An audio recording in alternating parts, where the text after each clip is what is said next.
Bienvenidos a este nuevo video donde trataremos un método de ordenamiento llamado el método de burbuja, que es conocido como el método de intercambio en castellano. Bien, es un método bastante intuitivo. Los programadores que cuando inician lo utilizan bastante por su facilidad de la implementación y de recordar cómo se implementa. ¿Okay? Entonces, ¿por qué se le llama burbuja? Básicamente porque está inspirado en cuando tenemos un depósito de agua y tiramos un elemento bastante pesado. El elemento pesado va al fondo y salen burbujas y se van ubicando en el nivel dependiendo de su peso. Entonces, de esta manera tratamos de ordenar los elementos. Entonces se va poniendo los elementos pesados hacia el final. Valga la redundancia, pesado significaría el mayor. Lo ponemos al final y los de menor peso poco a poco van saliendo a flote, quedando el menor al otro extremo. Bien, entonces vamos a ver cómo es la dinámica de este algoritmo. Bien, vamos a necesitar dos variables de control. Una que nos va a controlar cuántas veces va a recorrer todo el array, que se llaman las interacciones, y otro interno que nos va a controlar las comparaciones. El externo lo empezamos en la cantidad de elementos que tiene el arreglo -1. ¿Okay? Es decir, en el índice mayor que tiene el arreglo. ¿Okay? En este caso es 6, porque nuestro arreglo es de 7 elementos, 7 menos 1, 6, que coincide con el índice el último índice del arreglo. Bien, nuestro segundo índice, el J, empezará en 0 y veremos que va a tomar el primer elemento y lo compara con el que le sigue. ¿Okay? ¿Y qué le pregunta? Si el primer elemento es mayor que el segundo. Le pregunta, ¿el primer elemento es mayor que el segundo? Le dice que sí. Entonces, si la respuesta es correcta, lo intercambia. Así como vemos acá, el 10 estuvo en el primer lugar, ahora está en el segundo, ¿no? Y en el lugar que no veíamos estaba el 5. Entonces, por lo tanto, los ha intercambiado. ¿Okay? Entonces los intercambia y ordena relativamente esa parte del arreglo, ¿no? Pareciera que ya estuviera ordenado. Bien, vamos a seguir viendo el arreglo.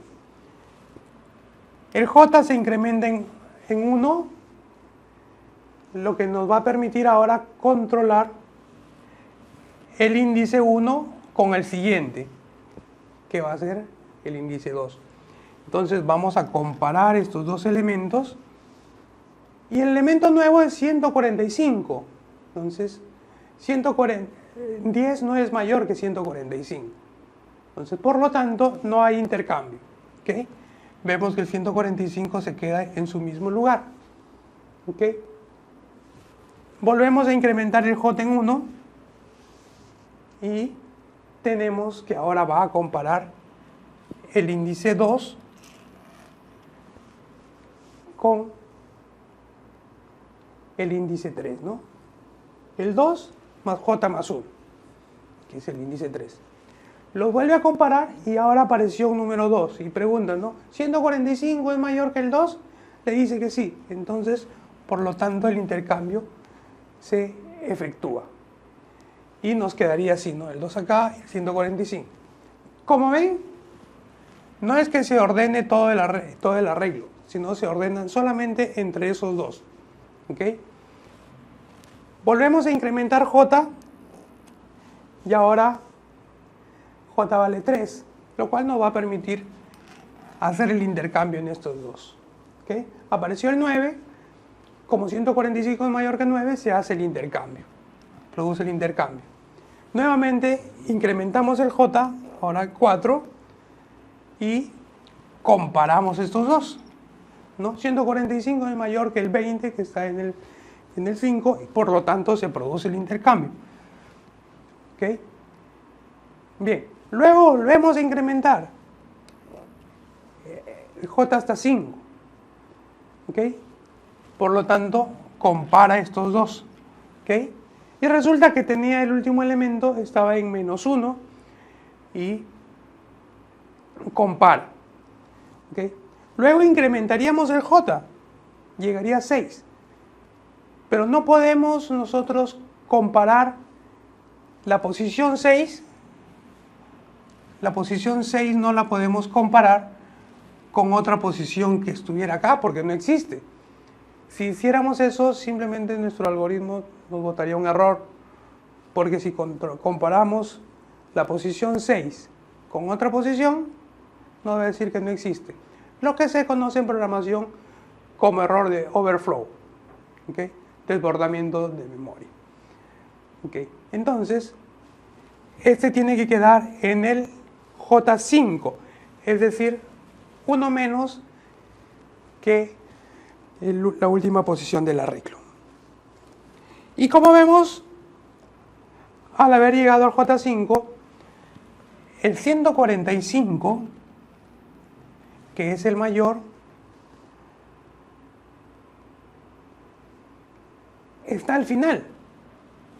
Si vemos, no hay ningún elemento mayor que el 145 en esta pasada. ¿Ok? Está al final. Pero los demás sí están en desorden, ¿no? El -1 sigue por acá al fondo. Pero vemos que todos los menores han avanzado por lo menos una posición, ¿no? Por ejemplo, el 2 estaba por acá, ahora ha pasado por acá, ¿no? Y así sucesivamente. Bien, esa es la primera interacción. Entonces, cuando cambiemos el índice que nos va a controlar las interacciones, pasaremos a una segunda interacción. Entonces, la primera interacción lo que va a lograr es que el mayor va a estar al final. ¿Okay? Veamos entonces cuando cambiemos el i. Entonces, ¿cómo cambia el i? El i va a cambiar basado en la fórmula siguiente. I es igual a i menos 1. ¿Ok?